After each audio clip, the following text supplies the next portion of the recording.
بسم الله الرحمن الرحيم سبحان الذي أسرى بعبده ليلا من المسجد الحرام إلى المسجد الأقصى الذي باركنا حوله لنريه من آياتنا إنه هو السميع البصير وآتينا موسى الكتاب وجعلناه هدى لبني إسرائيل ألا تتخذوا من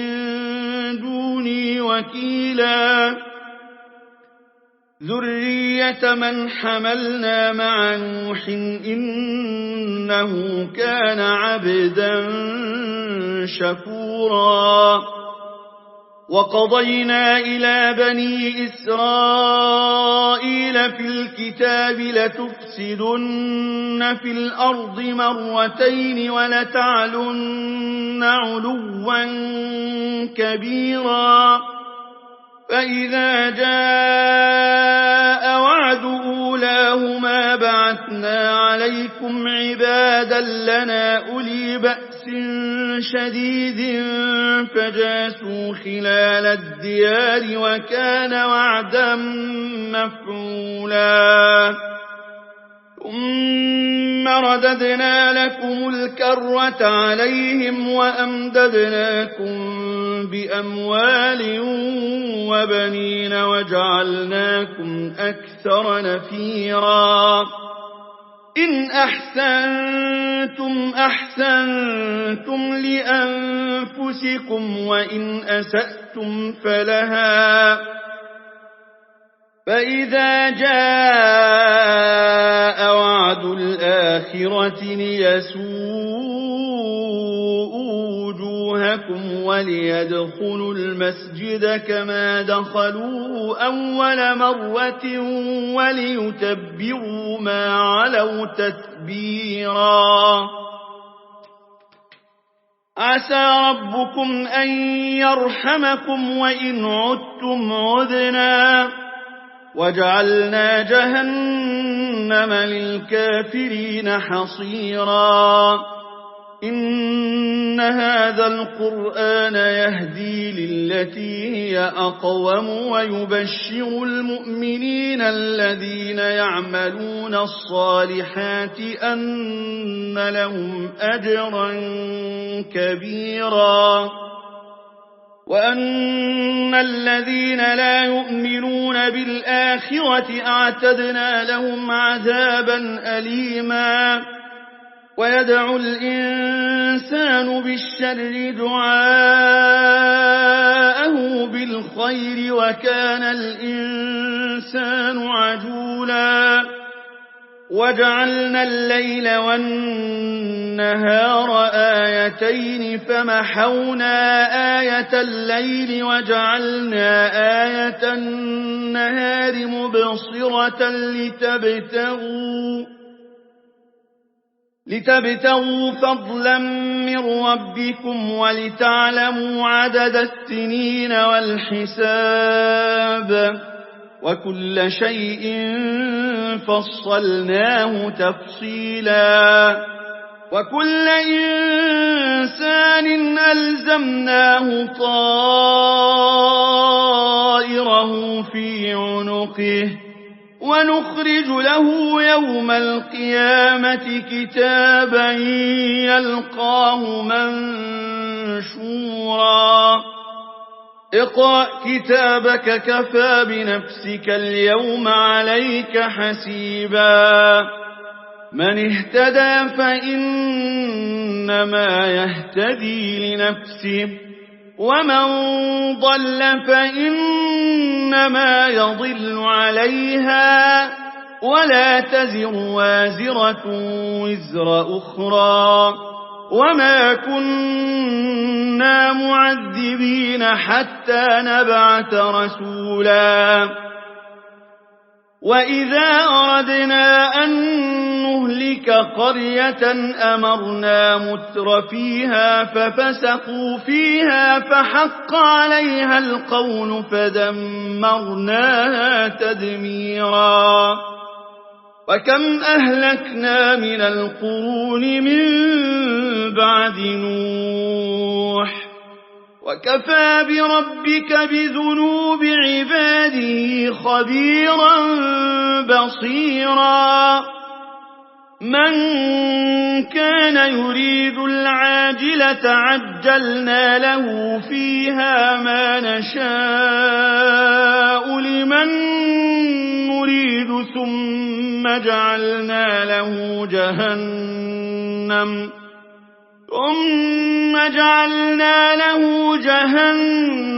يصلاها مذموما مدحورا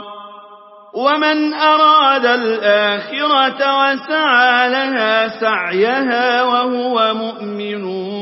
فأولئك كان سعيهم مشكورا كلا نمد هؤلاء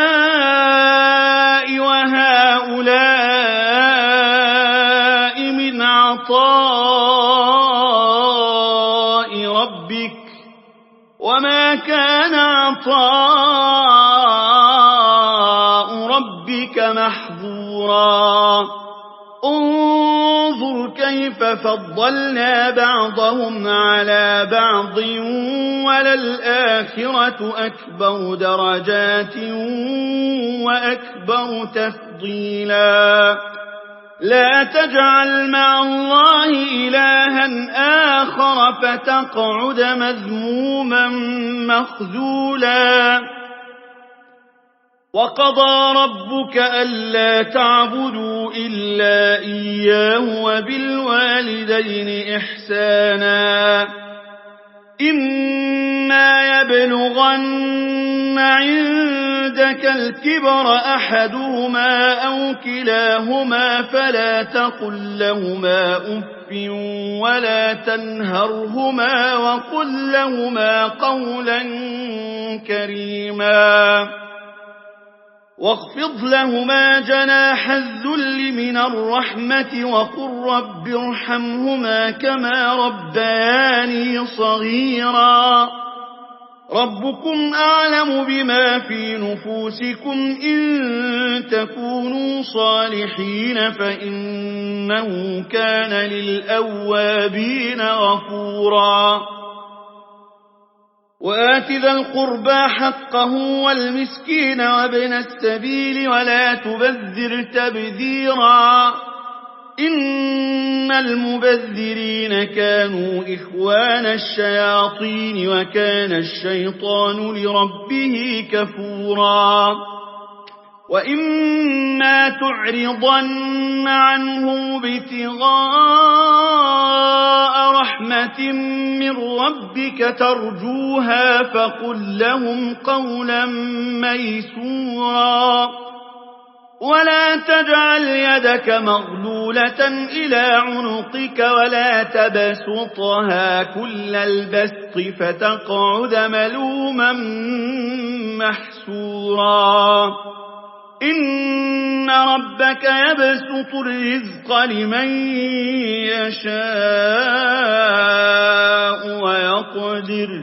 إنه كان بعباده خبيرا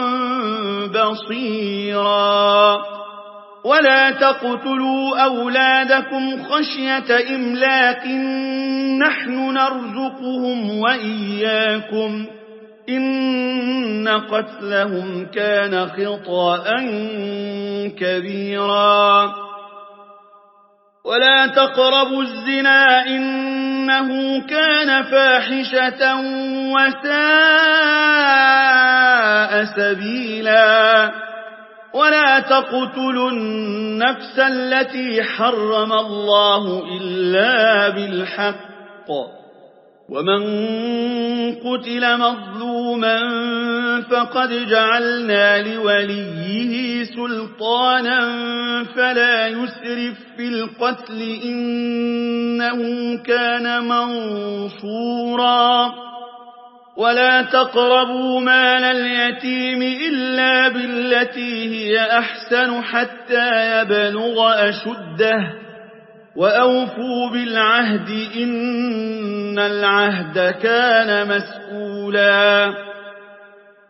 وأوفوا الكيل إذا كلتم وزنوا بالقسطاس المستقيم ذلك خير وأحسن تأويلا ولا تقف ما ليس لك به علم إن السمع والبصر والفؤاد كل أولئك كان عنه مسؤولا ولا تمش في الأرض مرحا إنك لن تخرق الأرض ولن تبلغ الجبال طولا كل ذلك كان سيئه عند ربك مكروها ذلك مما أوحى إليك ربك من الحكمة ولا تجعل مع الله إلها آخر فتلقى في جهنم ملوما مدحورا أفأصفاكم ربكم بالبنين واتخذ من الملائكة إناثا إنكم لتقولون قولا عظيما ولقد صرفنا في هذا القرآن ليذكروا وما يزيدهم إلا نفورا قل لو كان معه آلهة كما يقولون إذا لابتغوا إلى ذي العرش سبيلا سبحانه وتعالى عما يقولون علوا كبيرا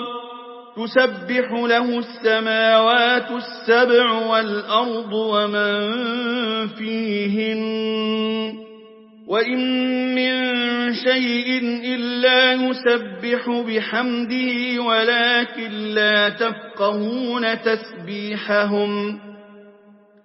إنه كان حليما غفورا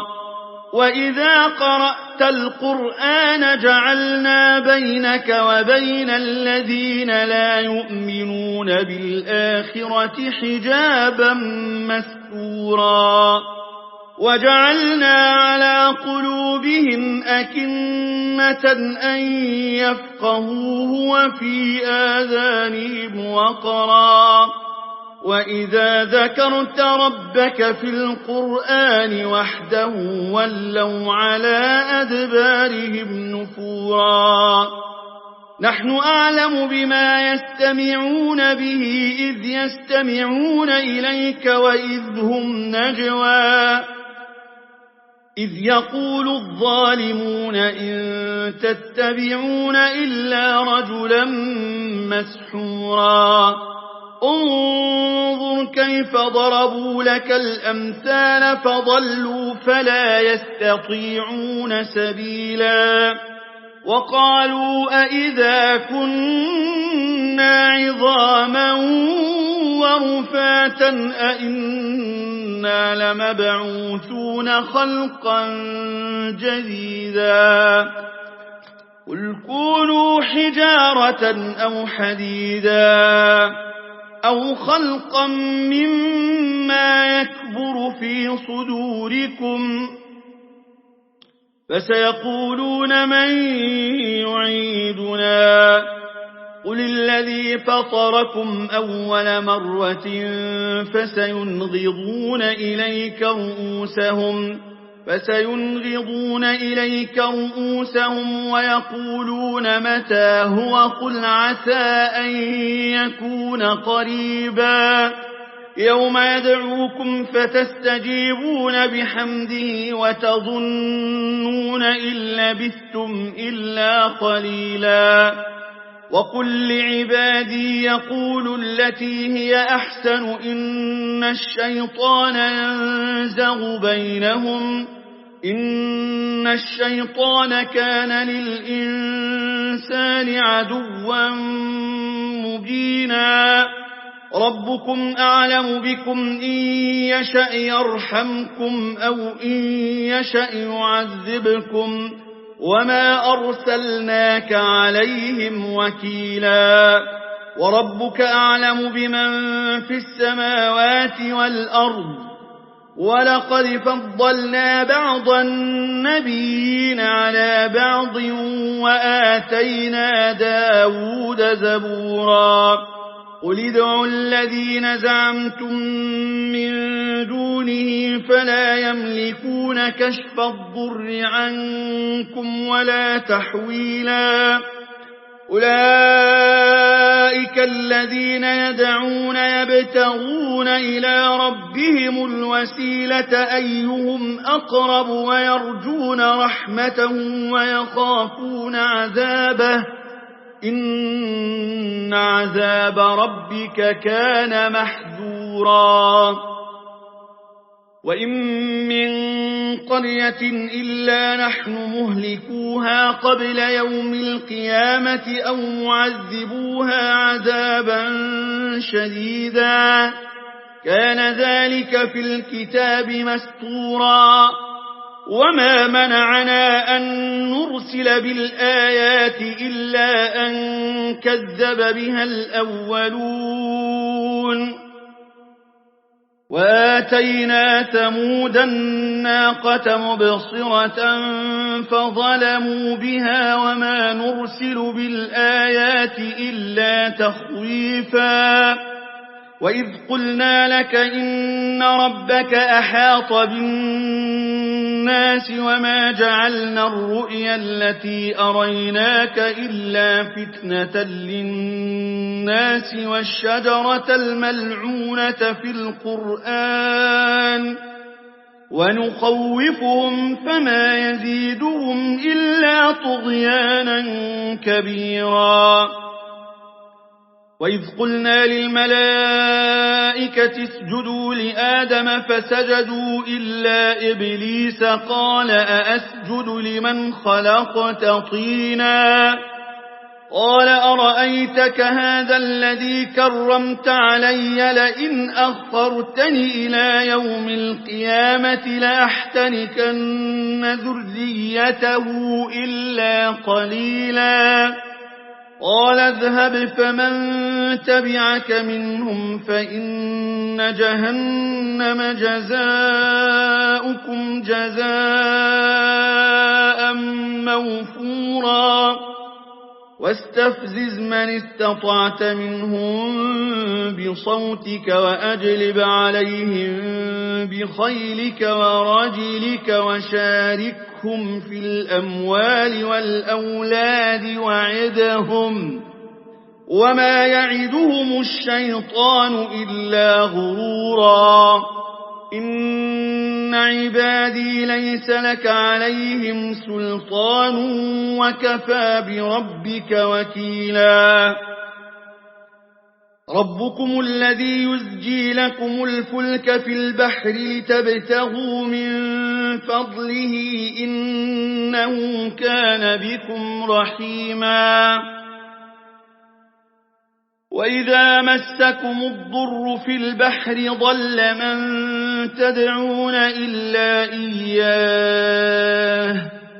فلما نجاكم إلى البر أعرضتم وكان الإنسان كفورا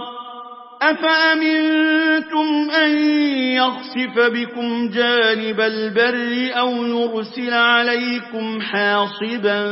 ثم لا تجدوا لكم وكيلا أم أمنتم أن يعيدكم فيه تارة أخرى فيرسل عليكم قاصفا من الريح فيرسل عليكم قاصفا من الريح فيغرقكم بما كفرتم ثم لا تجدوا لكم علينا به تبيعا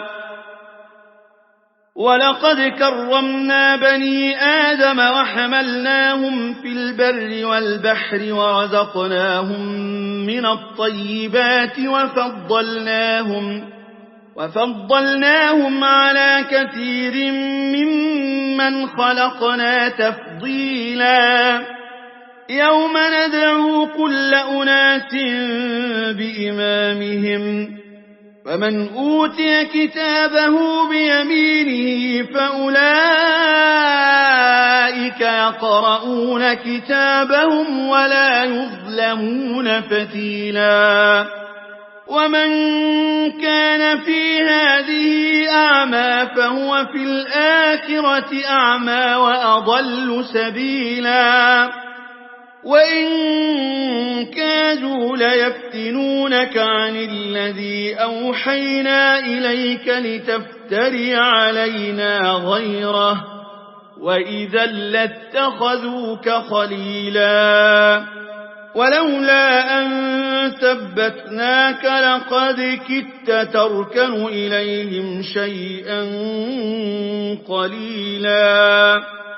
إذا لأذقناك ضعف الحياة وضعف الممات ثم لا تجد لك علينا نصيرا وإن كادوا ليستفزونك من الأرض ليخرجوك منها وإذا لا يلبثون خلافك إلا قليلا